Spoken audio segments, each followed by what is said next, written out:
उन लोगों की वजह से मैं चाह रहा हूँ कि जो चीज़ मेरे ऊपर बीत रही है ये किसी और के ऊपर ना बीते। सब्सक्राइब करें और बेल दबाएं ताकि कोई खबर रह न जाए। लेकिन ऐसे डॉक्टर्स, ऐसे हॉस्पिटल्स, ऐसी जगहों की निशानदेही होना बड़ा ज़रूरी है और उन लोगों के खिलाफ भी कार्रवाई होना बड़ा ज़रूरी है, क्योंकि डॉक्टर्स जितना मुकद्दस पेशा, जितना बाइज्जत पेशा है, वहीं सबसे ज़्यादा मामला ये है कि हमारी जान भी डॉक्टर्स आप लोगों के हाथ में होती है कि आपकी ज़रा सी कोताही या गलती लोगों की जान या फिर जिस्मानी अज़ा की सूरत में भी ज़ाया हो सकती है। जी, अस्सलाम वालेकुम, thank you for having me on your channel. और बड़ा अहम नुक्ता आप लोगों ने रेज किया है और शायद कि ये बहुत पहले हो जाना चाहिए इस टाइप के टॉपिक्स रेज, बिकॉज इसमें जो जान और फिर नुकसान होता है, लिम्स का नुकसान होता है, तो ये तो सारी जिंदगी समझे उस पेशेंट की अब बदल गई है। उस इंसान की आपने जो जिंदगी का रूट था उसी को चेंज कर दिया है। और जहाँ तक कि मुझे पता चला है वो एक्चुअल बात ये है शायद कि प्री ऑपरेटिव इन्वेस्टिगेशंस इनकम्प्लीट थी इस केस में। और मेरे ख्याल से तो जिन हॉस्पिटल्स के पास जो इक्विप्ड नहीं है ये प्री ऑप इन्वेस्टिगेशंस करने के लिए, तो इनको तुक्का नहीं मारना चाहिए, इनको पूरी अपनी रिसर्च पहले करनी चाहिए, फिर केस शुरू होता है। तो obviously they have probably miss something, और जिसकी वजह से ये लिम का नुकसान हुआ पेशेंट का। Is a young kid, university going kid, तो बहुत ही अफसोसनाक बात है। लेकिन सारी जिम्मेदारी जो है इसमें उस डॉक्टर की जरूर आती है जो रिसीविंग एंड पे होता है, जो पेशेंट को रिसीव करता है। या तो आप अगर स्किल्ड नहीं है तो आप उस पेशेंट को नहीं लें अपने पास, आप जिम्मेदारी लेते क्यों हैं? और अगर आपके पास वो फैसिलिटीज नहीं है जो वो केस स्पेसिफिकली मांगता है, जिसको हमारी जबान में DSA कहते हैं, डिजिटल सब्सट्रैक्शन एंजियोग्राफी, जिसमें पता चल जाता है कि वेसल्स तो नहीं डैमेज हुई। और ऑब्वियसली ये तो एक इंजरी है, डॉक्टर इंजरी तो नहीं करता बेचारा, वो तो पेशेंट को रिसीव करता है। लेकिन फिर जब उसने टेक ऑन कर लिया पेशेंट को, तो फिर he should be fully equipped and fully learned to carry out the procedure. और अगर उसके बस का नहीं है तो वो पेशेंट को ले ही नहीं। लेकिन बैरिस्टर साहब भी बैठे, मैं एक इंटरेस्टिंग बात बता दूं आपको जो आपके बहुत काम आएगी इस केस में बैरिस्टर साहब। ये एक कमीशन बना था, सिंध हेल्थ केयर कमीशन नाम था, और मैं आपसे प्लीज रिक्वेस्ट करूंगा कि आप सिंध हेल्थ केयर कमीशन को इसमें जरूर इन्वॉल्व करें, क्योंकि वो फिर एक बोर्ड तश्कील देते हैं और उस बोर्ड का काम ये होता है कि जो भी केस था उसको प्रॉपरली इन्वेस्टिगेट करके, और अगर के पेशेंट की गलती थी तो उसको बताएं, और अगर के डॉक्टर की गलती थी, हॉस्पिटल की गलती थी, तो उसको इन्वेस्टिगेट करें। तो I think you should get into the loop of the Sindh health care commission, आपके बहुत काम आएगा। और जो रिलेटिव्स हैं, पेशेंट है, खुद पेशेंट है, उनको भी जाहिर है, उनको भी न्यूज़ चाहिए कि क्या हुआ, क्यों हुआ, ऐसा क्या गलती हुई कि ये हुआ। फिर उसका सबसे बड़ा फायदा ये है कि आइंदा किसी पेशेंट के साथ वो फिर नहीं होगा। So they have to be well equipped and they have to be learned enough to take on a case like this। ये बहुत बड़ा इंजरी थी, आई थिंक डंपर चढ़ गया था टांग पे या हिट किया था, तो it was a big injury as it is. और फिर अगर ये मिस हैंडल हो जाए तो फिर तो it spirals out of control. और फिर रिवायतन जो है हमारे यहाँ अनफॉर्चुनेटली हॉस्पिटल जो है वो ये कहते रहते हैं सब ठीक है, सब ठीक है, till the very last moment, जब कि आप फिर कहीं और जाएं तो उसका कोई फायदा भी नहीं है। जी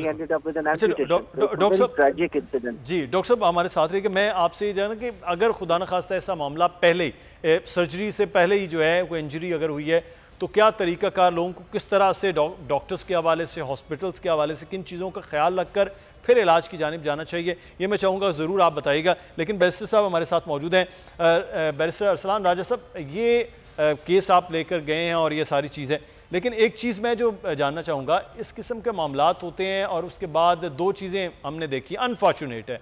एक तो सुलह सफाई का मामला हो जाता है, कोई चीज़ें हाँ जी ठीक हो गया, मामलात हो गए। हमने बहुत सारे ऐसे केसेस, यहाँ तो एक इंजरी का है, यहाँ मर्डर तक का जो मामलात होते हैं। अब मैक्सिमम पेनल्टी होनी चाहिए ऐसे हॉस्पिटल्स के लिए, मैक्सिमम पेनल्टी ऐसे डॉक्टर्स के लिए होनी चाहिए, उनके लाइसेंस के हवाले से होनी चाहिए।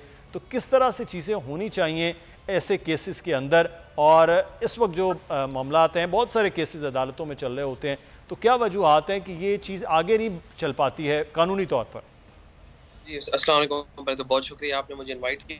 पहले मैं डॉक्टर साहब का जवाब दे दूं कि हमने जो ये केस फाइल किया है कंज्यूमर प्रोटेक्शन कोर्ट में, इसमें हमने कोर्ट से इस्तदा ही ये की है कि एक तो के डैमेजेस मिले विक्टिम को जो हसन है, इसके अलावा इसमें सेक्शन 37 की एक एप्लीकेशन होती है जो कि हम ऑलरेडी फाइल कर चुके हैं, जिसमें हमने कोर्ट से ये इस्तदा की है कि वो सिंध हेल्थ केयर कमीशन को डायरेक्ट करें कि वो एक कमेटी बनाए और उसकी जो ओपिनियन है, जो उसकी फाइंडिंग्स है, after appreciating all the evidences, वो कोर्ट में जमा कराएं। सब्सिक्वेंटली वो जो सिंध हेल्थ केयर कमीशन की फाइंडिंग्स होंगी which is not binding on the court, वो हमारे सामने भी आएंगी, विक्टिम के सामने भी आएंगी, सब्सिक्वेंटली जजेस के सामने भी आएंगी। वो ऑलरेडी हम सिंध हेल्थ केयर कमीशन की जुरिसडिक्शन को इन्वोक कर चुके हैं, लेकिन सेक्शन 37 के तहत।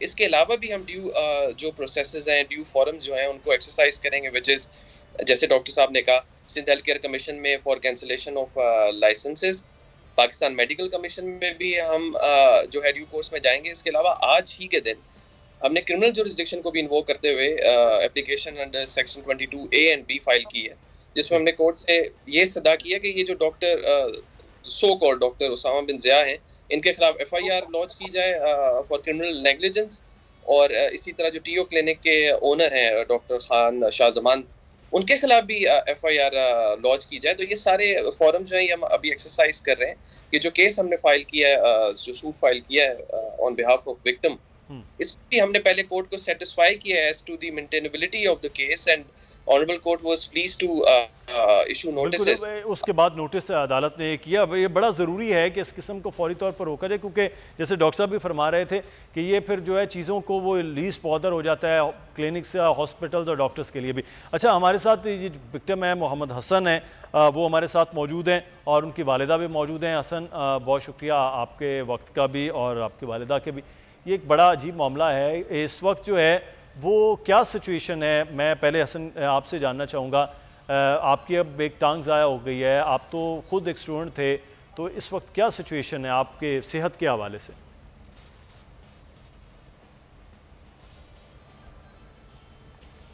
अस्सलाम वालेकुम। आवाज़ आ रही मेरी आपको? जी जी जी।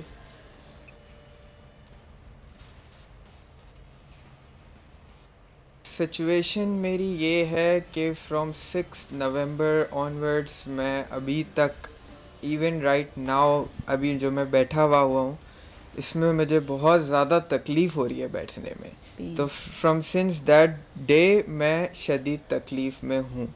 जब से मेरा लेग एम्प्यूट हुआ है तब से अभी तक प्रोसीजर्स इस पे चल रहे हैं ताकि इसको प्रॉपर प्रोस्थेटिक के लिए तैयार किया जाए। तो अभी तक मैं तकलीफ़ में हूँ। उसके अलावा मैंने जो है, मेरे वालिदैन ने जो है मुझे पूरी कोशिश करके मुझे बेहतरीन तालीम जो है वो दिलवाई है। IBA का ग्रेजुएट हूँ मैं। तो अब मेरा वक्त आया था कि मैं इन लोग को पे बैक करता हूँ। मैंने अपना बिज़नेस शुरू किया था माशाल्लाह।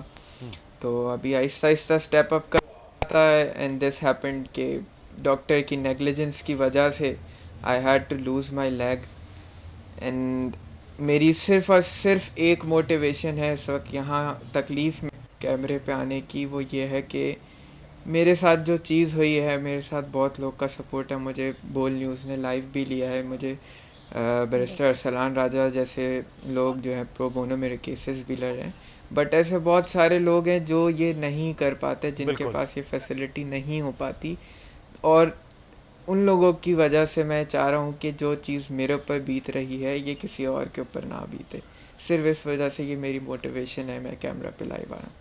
बिल्कुल, ये बड़ा एक अहम पॉइंट आपने जो बात की है। आपका तो बस ये एक कह लें कि गलत सी एक किसी की गलती जो है उसका खमियाजा आप भुगत रहे हैं, लेकिन इस किस्म का मामला ना हो। तो मैं ये समझता हूँ कि जिस तरह से चीज़ें हो रही हैं, ये बड़ा अच्छा हो कि इस किस्म का फौरी चीज़ों को रोका जाए। वालिदा आपके साथ मौजूद है। बहुत मुश्किल होता है कि जवान बेटा जो है उसको आप सहारा देकर खड़ा कर रही हों। तो इस वक्त जो हसन की हालत है, जो आप लोगों की हालत है, यकीनी तौर पर वो बहुत ज़्यादा मुश्किल में होंगे आप लोग। तो ये जो कुछ हुआ, आप लोगों ने उस वक्त डॉक्टर के साथ बात नहीं की कि आपने पहले कुछ कहा फिर उसके बाद किया और अब मेरे बेटे की ये हालत कर दी? डॉक्टर्स ने आपको क्या कहा था?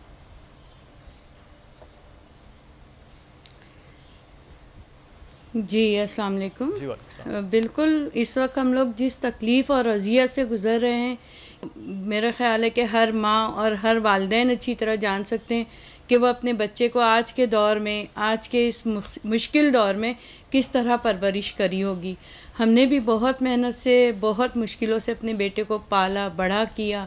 एक ही बेटा है मेरा, 3 भाइयों का 3 बहनों का लाडला भाई है, चहीता ख़ानदान का, इतना मेरा फर्माबरदार बच्चा, इतना नेक बच्चा, माशाल्लाह माशाल्लाह। हर कोई हसन के नाम से मतलब उसको प्यार करते हैं, बहुत ज़्यादा अच्छा बच्चा है मेरा। तो और बहुत ही नेक दिल है। कोविड में भी इसकी सारी हमदर्दी गरीबों के साथ थी, राशन बांटना, मुख्तलिफ़ ग्रुपों के साथ मिलके दिन रात अपनी भी एजुकेशन, उस वक्त इसके एग्ज़ाम भी चल रहे थे फ़ाइनल, और फिर रमज़ान हो तो इफ़्तार पे दस्तरखान लगाना पुल के नीचे कहीं भी। तो मतलब बहुत इसके पास एक जज्बा था शुरू से ही कि ये कुछ करे। मैं जब भी काबिल बनूंगा